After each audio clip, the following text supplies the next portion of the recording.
How to fix if the Clapper app won't open. Hey guys, welcome back to the channel. If the Clapper app won't open, try the following troubleshooting steps and it should help you. First of all, make sure for updates.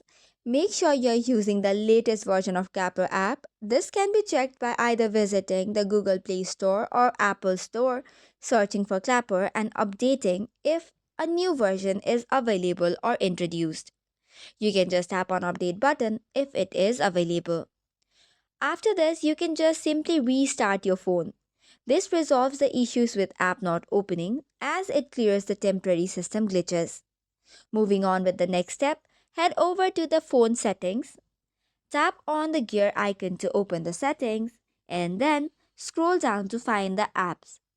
Once you tap on the apps, search for the Clapper.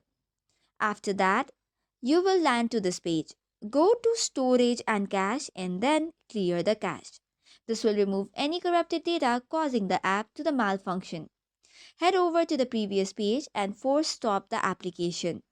Once you have force stopped, ensure that your phone's operating system is also up to date. This can be done by going to settings and then on the software update.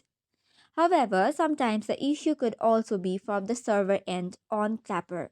In that case, visit the Clapper's social media account to confirm it and wait if the app is under maintenance. However, if none of the above steps work, you will have to reach out to the Clapper support team for the further assistance. So that's it for today's video. For more such contents, do not forget to hit the like and subscribe button.